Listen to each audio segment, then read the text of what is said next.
This software started out as a simple mass URL shortener.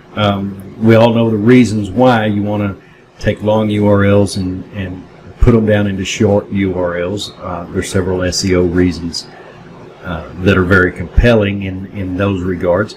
But so over time, it's simply evolved into much more. So I'm going to walk you through everything that this software does. And we'll start out with its initial core level functionality, which is to take long URLs, turn them short.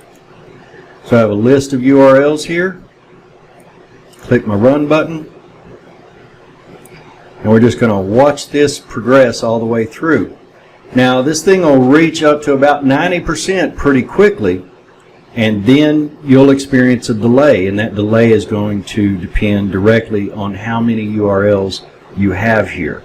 It doesn't take long overall, so we just wait it out.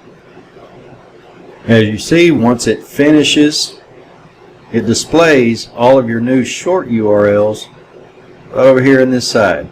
And then of course you can just copy those and paste them wherever you want to.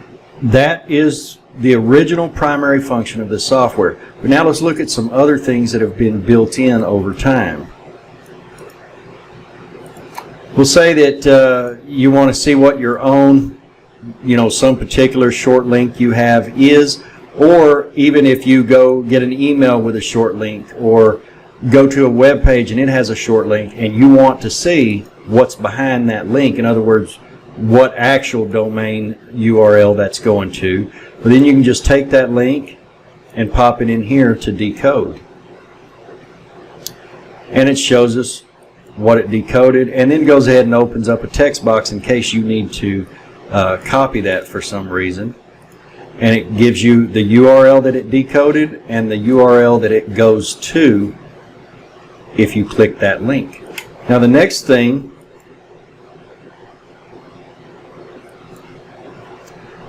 was a keyword HTML link generator. There are times when you may want to take all of these links and make them into a URL. For example, if you were making a sitemap in order to get it crawled. Paste your keywords in. In this list, it had 91 URLs. And there those are, all ready to just be copied and pasted right into HTML. And now you've got all your links that are keyword targeted and ready to be crawled.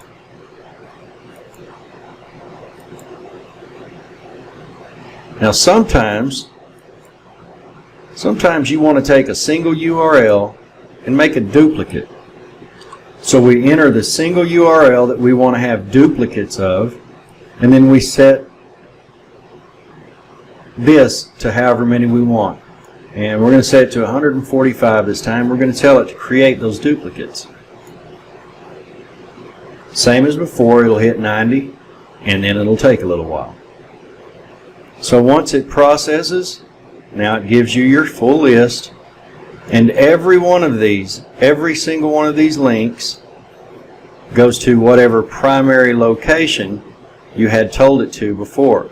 So you just have a lot of duplicate links, but of course now they're individual links because of the way the software handles it. Now if you run into a situation to where, for example, you've ran it and you're not getting the results that you expected over here, that probably means that Google has tagged your IP address, which is not a big deal at all. It means almost nothing. It's just preventing you from getting your secondary URLs here. So go back over to Tools, just establish a proxy. In other words, put a proxy into it, and you do it in the form of the IP address and then the port. If you have username and password for your proxy, go ahead and enter those. If you don't, you can just leave it blank. Just put in your port, click Establish Proxy, and now when you run the program, it's going to go through your port. So these are a series of few little tools that by themselves it's not a huge deal, but until you run into one of those situations, as all marketers do, to where you're needing little things like this and you never have them, and it just slows you down greatly. It takes forever for you to finish the job. But with software like this, you're able to just pop it open, achieve the end goal, and keep right on trucking on.